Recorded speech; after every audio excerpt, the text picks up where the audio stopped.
Welcome to Communication, Connection, Community, the Podcaster's Podcast.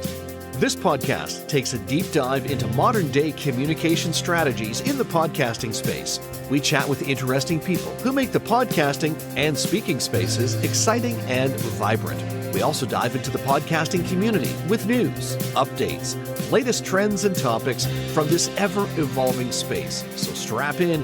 It's going to be one amazing ride. Let's dive into today's episode.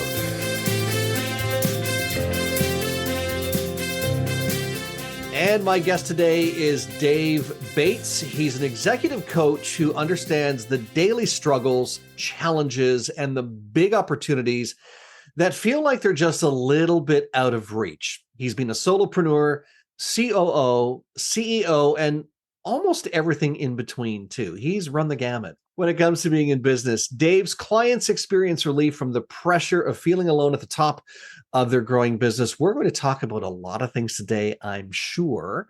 But first off, and he's a guest on podcasts and very sought after. Dave, welcome to the podcast. Thanks for having me. I'm glad to be here. It's great to have you here, my friend. So podcasting, you've spent some time as a guest in this space. What was it that led you to podcasting? I think everybody has a dream someday of having a podcast or being on a podcast.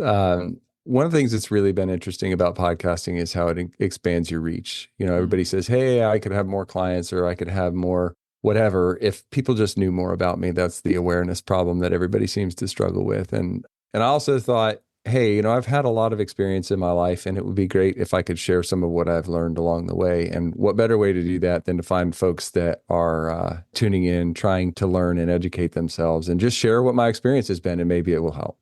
And you've been at this, not at the podcasting game, but in business for how many years? About 30, if you don't count any of my entrepreneurial stuff as a kid. The lemonade stand and the grass cutting. Is that the stuff you're talking about? I think I started delivering daily bulletins on the Air Force Base when I was 9 years old. So okay. I'd go to every door and drop it off. And I think I was telling one of my kids about this the other day. I think I was paid maybe a penny. I love it. It's like, I remember having a flyer route and it wasn't a penny, but it was, I don't know, it was like 10 cents per drop. And you delivered the flyers either once a week or twice a month. I don't even remember, but I remember being the kid getting the check because it came by paper, right? Or you might have even come with your flyers, right? I don't even remember. And you get, oh my goodness, I made $17, right? I just remember being so excited about, and I didn't know that would lead to running a podcasting agency, but I guess maybe I was entrepreneurial too way back then. I think a lot of people are entrepreneurial, and then over time they consume a narrative that suggests that they should go the safe route. And I have to tell people all the time that there's a myth of corporate safety, right? Yes. But that's a topic for another time. Another discussion, another podcast, or some type of a webinar series or something like that you and I can run. Let's take this off mic and cover that another time. But definitely I agree that there's that trap. The way my dad always put it was, and he married young. He married my mother, who was going into her second marriage. So my dad was marrying into a family basically already. Yeah. He said, I'm following the path to cash, the path to money, because I need to make money. That's what I need to do. So he's been in that mindset of money where if you're an entrepreneur and if you're thinking you're going to make money, you will eventually. It's not going to be within, a short period of time. There's a journey, there's experience, there's a grind, all of those things that you need to go through before you get to that elusive success status or whatever you want to call it. Yeah, you got to build, right? You got to build. You got to create, and then you got to build, and then you got to grow. And then maybe if you want to scale, you can do that. Yeah, for sure. For sure. So executive coaching, what led you to being an executive coach? I was trained as a coach a long time ago, probably 25 years ago. At the end of the startup that I was working in, when we were shutting the lights off, the lady who trained me as a coach said, hey, God put you on the planet to be a coach. And I said, thank you very much. I'm going to go off and do some operational roles and do that kind of thing. So I went and followed that more technical, non-coaching path, but I always integrated the coaching lessons that I learned in that process throughout my career. And then probably 6 years ago, I kind of got to the point where I said, yeah, maybe I should just go be a coach. And I said, okay, Jane, I'm going to do what you told me to do. and in sort of more formalized way. Mhm. And that's when I started the company that I am currently running. It's just me as a solopreneur. But that's when I went out to be a coach. And I work with primarily second time founders who are not sure if they were lucky or good the first time. And that gives me a lot of purpose and a lot of enjoyment and fulfillment in helping those folks be successful. So that's how I kind of got into it. Wow, phenomenal. And of course, you were instantly successful, no challenges, no struggles, nothing. Yeah, sure. No, it's always a challenge, right? Everybody goes into entrepreneurship, whether it's solopreneur or whether it's, going to do a big old Series A raise. Everybody thinks it's going to go fast for them. And some people it does go fast for. And the majority of the other people, it takes a lot longer and you need a lot more support in that process than you think you do. It just takes longer. And sometimes it doesn't work. But few people are talking about that in the world. We have this cult of personality, this cult of success, the overnight success that took 10 years to build, but nobody talks about all of the things that were difficult in that period of time. And so I think that is a thing for a lot of people. So it's just a lot of work to get from one place to the other. Not Warren Buffett, Charlie Munger is famously quoted as saying you need three things to be successful, to be rich. Not that I care that much about being rich, but that's his context was you have to be incredibly smart. You have to work incredibly hard and you have to be incredibly lucky. Mm-hmm. And he says, that doesn't happen to that many people. But we all think we're really smart. We all think we're really working hard. And we all are confident we're going to be really lucky. And the reality is that that's not always the case. And so one of the things that I talk about is making sure you've got the support structures in place and that you're not trading the future, trading your now for some future, which is not guaranteed. So work hard, be smart, and hopefully you'll be lucky or Providence will smile on you and things will work out. But recognize that statistically, there's a lot between here and there. And there's many steps to it. It's not, you mentioned the 10-year overnight success. Sometimes it's 20, sometimes Sure. and success is measured in different ways, right? And I know that's one of the things that you help people with on their journey is defining what success is. We're not going to do that dive today, but certainly the one thing that I wanted to mention when you were mentioning the quote there was, I remember being in Toastmasters and I was loosely teaching people how to be funny. So some basic humorous things you can do. And it was the rule of three, the two things, and the third one is the punchline, right? So I gave the analogy of three things every entrepreneur needs: passion, perseverance, and a job, because that's really what you need. See, therefore the comedy lessons worked.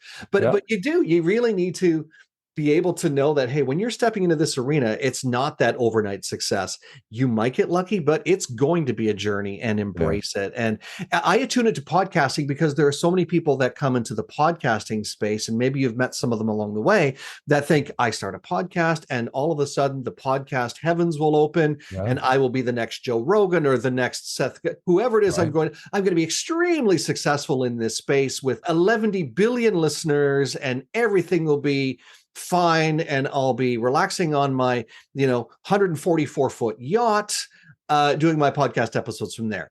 Right.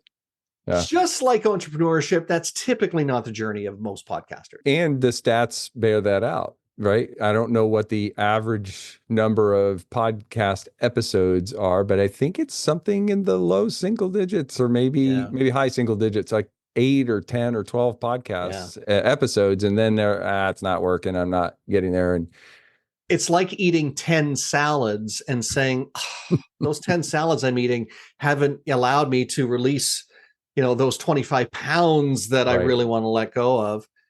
And then you just quit. There's a journey, there's a process. And part of it, I believe, in the podcasting space anyways, and then I want to talk a little about community a little later on, but part of it is understanding, and this is one of the things you have worked on a lot in your business life, is the core values. And even a podcast has core values, but there's a right way to use them in your company, and there's a right way to use them in a podcast.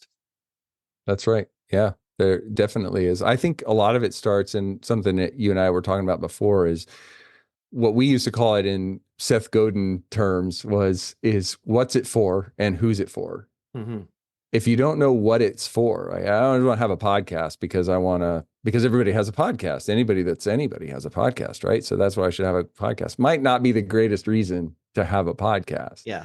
It's for anybody who wants to know, okay, but if it's for everybody, it's probably for nobody. So when you think about your core values as a person, and then you say, hey, I care about investing in other people, and I'm willing to put my time into other people. Well, okay, well, now I've had these experiences and I'm willing to invest my time. What does that look like? The podcast is a tactic that fits into a larger strategy. The strategy is, how do I share what I've learned and bring other people along in the process? So one tactic is to write a blog, and one tactic is to have a podcast, and another is to do a webinar, right? There's lots of tactics that support that strategy. So a lot of times what I find is that people conflate tactics and strategies. Mm-hmm. And one doesn't work, they give up, and then it's kind of all, they don't have a guiding North Star. Some people say you don't need one. I disagree. But those mission and purpose and core values can be so transformative in helping us stay the course for the thing, because we know why we're doing it. We know why it's important. And it needs to align. So whatever your messaging is in your business, and it doesn't matter what level of business you're at. If you've been very successful in business, you're a high-level CEO and you're rocking it out every single year, great. Your messaging for your podcast still needs to reflect your vision, mission, values, goals of your business. Otherwise, can you imagine, McDonald's having a podcast? I'll use this as an example. McDonald's having a podcast that talks about, we're going to be the leaders in, Kansas City steaks. Not exactly what they're known for. You know what I mean? Yeah. Well, that's and that's complicated because there's being on brand, right? And then the long arc of who you are and what you're here to do, you have to be aligned. And that's the big mistake that I see a lot of people making with their core values, is they have the core values and they put them over here. And they have very little influence on the day-to-day decisions that the owner, the founder, the CEO, managing director, whatever, that those people are making. They don't inform the choices that they make on a day-to-day basis. And those choices that you make on a day-to-day basis, those are the walking out of the core values. If you're not making those decisions, they probably aren't core values. And we need to go back and ask ourselves the question whether those core values are actually what drive us. Yeah, 100%. And the reason why we're talking about this too is when we talk about what a podcast can do for a business, a brand, an individual's credibility, or a business's credibility, there's an extension piece. And where podcasts were 15 years ago, even 10 years ago, was, I have a show, I'm in a small pool. I say 10 years ago because the podcasting pool was still very small then. Right. I'm in a small pool of people who have shows, probably less than 500,000 shows back then. Now it's into the millions. But I'm in this pool of people that have a show, listen to my show, and that's what people did. People listen to shows. But there's an extension of that, and that's the community building piece. Now, that can also go back to, what are your core values as to, why do you want this community? What is the community going to be for? And how is it going to be impactful, not just to you, you're the person building the community, but to the people that you're reaching out to? Yeah, I think that if you are really motivated by a purpose, and that purpose is driving you to have a podcast, and that podcast is aligned with the purpose, not just driving you to it, but it's aligned with the purpose. Let's say it's sharing the experiences that you've had. And the reason that you're sharing those experiences is so that somebody else can get a leg up. They can go faster or further because of something that maybe they could learn from you. Then it's a natural extension to build a community of people who want those same things. It's what Seth Godin calls people like us doing things like this. I'm kind of a Seth fanboy, I guess you could say. He's got a lot by him. I know, today. Right? Maybe it's 3. Well, I think it's 2 for sure. To be fair, I did some work in the Akimbo workshop communities, and those were pretty powerful experiences in community, and it influences a lot of what I do. But I also believe that Seth has a different way of seeing the modern marketing approach. And I think it's worthwhile for everybody to consider, whether it's a podcast or whether you're building a tech solution. It doesn't really matter, because we have to tell the right stories to the right people. But the point that I was making there was that if you're trying to transfer what you know or to offer different ways of seeing things, it's a naturally following activity to build a community of people who care about that. Because now you can amplify that, the effectiveness of the thing. I don't care about being efficient. I care about being effective. And if I can be efficient along the way, that's great. But I'm more willing to look at things that are going to help me be more effective. And so if a community is going to help me be more effective at accomplishing the purpose for which I am doing any of these things, then building a community is great. And it also has the benefit to me of creating support for me and my thing that I'm doing. Entrepreneurship can be a very lonely thing. A podcast can be a pretty lonely thing because it's not interacting with a bunch of people. It's one-on-one, or if it's a solo podcast, it's just you talking to a camera and a mic, and you don't know if anybody's getting any value out of it or not. But with a community, you start to begin to see the effect of that. And with more people in that community, it can begin to amplify, and all kinds of great things can come out of it that you didn't even expect. I think it's developing too, when you position it the right way, that know, like, and trust factor. Here and where we are right now is there's so much of a push towards the know, like, and trust factor, and the number of touch points that are needed before somebody actually makes a purchase into your products or services, whatever they are. Probably because it's such a cluttered, loud, bright, blinding landscape of messaging. Yeah. There are so many people. I call it shouting. LinkedIn is an example, an example to a lesser degree from a professional standpoint. We're talking about B2B or B2C sales kind of stuff. There's so much shouting that's happening. Hey, here's the way to do it. Here's the way to do it. I've found the way to do it. And you find these people and you can literally take one recommendation and the other recommendation and they say the opposite things. And it's really, really hard for people to process all of that and come out with what should I do. But when you're in a community that's focused on doing things a particular way, you cut out a lot of that noise. And then you create more conversations, that connection. The community is all about connection. And the connection, to your point about know, like, and trust, that's how things get done. We have to communicate well. We can't communicate well if there's a whole lot of noise. When we get rid of the noise, we're communicating, we're connecting, we're finding out what people really need. And then we can be generous with our offer, which is, hey, I think this might work for you because I now have a better understanding of what it is that you're trying to accomplish. And there's alignment between this thing. What would it look like if we did this together? And it's a whole different world. And it only happens because you cut out all the noise by putting a little community ring around it of people like us that do things like this. And we know, like, and trust each other. 100%. And there's a reason why the, very well and highfalutin, thought leaders have built communities over the years, the Seth Godins, the John Assarafs, the Tony Robbins, is because they recognize the power. Yeah, okay, they've been at it so long that they don't need to do much to get people to come to an event. But it wasn't it was probably a slog in the beginning for all of them. If you look at the history of them, it wasn't something that they were just born into. They had to work at it. And now they're reaping the rewards because they built it and they've created that value based on what's important to them to the core. Yeah, there's no question that it takes a lot of effort, a lot of intentional effort. And there are mistakes to make along the way. And some of those folks that you mentioned, they may have had a little bit of a leg up. They may have been in the right place at the right time where they, they had an exit, or they were in a position where they didn't have to worry as much about income right now from a podcast or from a community or from a sale of a course or something like that. They had the ability to build a network over time. For the rest of us, I think it's a very clear picture of what the change we're trying to bring into the world. And how do we create a smaller set of people that want the same things that we can then move forward together and solve that problem for them? And there's just no question that takes time. Yeah. And time, energy, a team. When you're ready, as you're expanding, if you're a solopreneur, okay, it might take some time to get there, but definitely it does take time. And enjoy the journey when you're doing that, because the last thing you want to do is not enjoy the journey be burnt out and be the CEO that's struggling to perform because you've just put so many things on a plate that is unachievable to digest.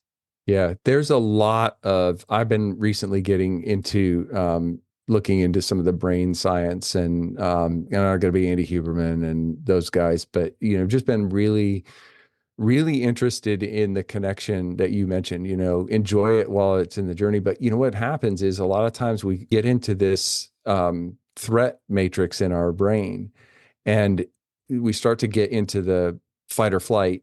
And most people don't realize this, but there's something that precedes fight or flight. There's something that kicks off the adrenal cycle as you go into sort of the brain stem, which is, this isn't working. I start to panic and I don't have a whole lot more time. I'm looking at my runway. And now we start doing all kinds of other not helpful things. And so it can be a real challenge to enjoy that process as you go along. And so I think there's another element of community, which is where the people you're serving, but there's also the community of the people who are doing things like you are doing.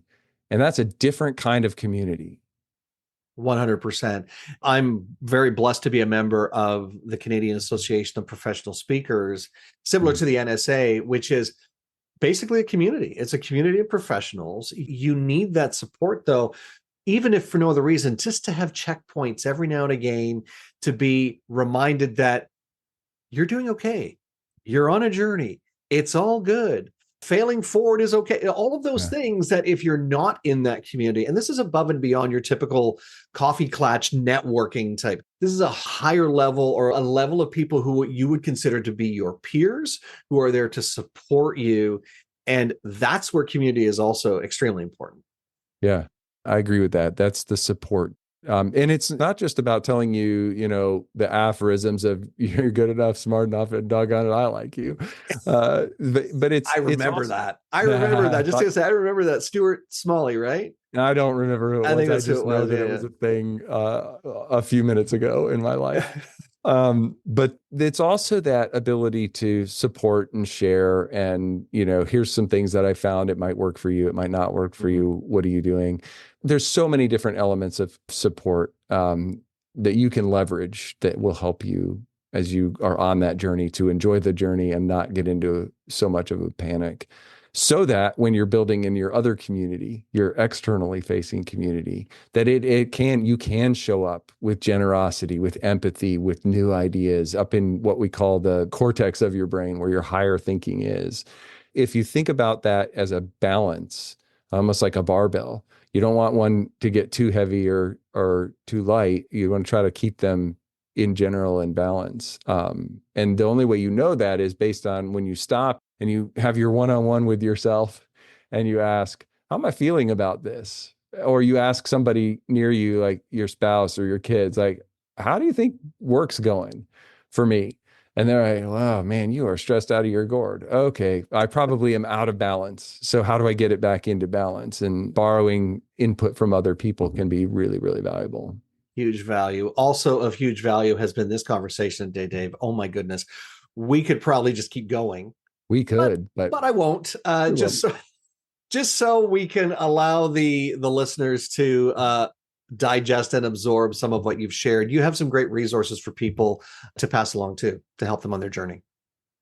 Yeah, I think it's good to just pay attention to this question, like who is it for and what's it for? And if you think about those two things, and then you start wrapping them, as you said, in the core values, that's going to go such a long way to helping you come up with the right strategy and the right tactics for moving forward on the goals that you are set out to do your podcast for in the first place. And if you don't have them, well, now's a great time as any to stop and think about what those look like and what changes would happen.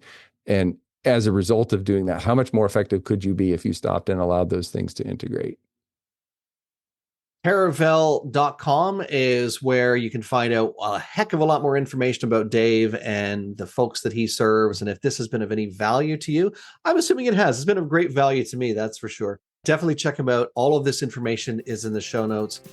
Dave Bates, wow, what an amazing conversation. Thank you so much for being my guest today. And I'm super stoked that we had the opportunity to talk about this. And thank you for joining us today. Special thanks to our producer and production lead, Dom Carrillo, our music guru, Nathan Simon, and the person who works the arms, all of our arms actually, my trusty assistant, Stephanie Gafour. If you like what you heard today, leave us a comment and a review, and be sure to share it with your friends. If you don't like what you heard, please share it with your enemies. Oh, and if you have a suggestion of someone who you think would make an amazing guest on the show, let us know about it. Drop us an email, askcarl@carlspeaks.ca. Don't forget to follow us on LinkedIn and Twitter as well. You'll find all those links in the show notes.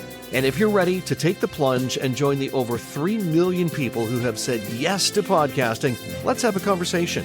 We'll show you the simplest way to get into the podcasting space because after all, we're Podcast Solutions Made Simple. We'll catch you next time.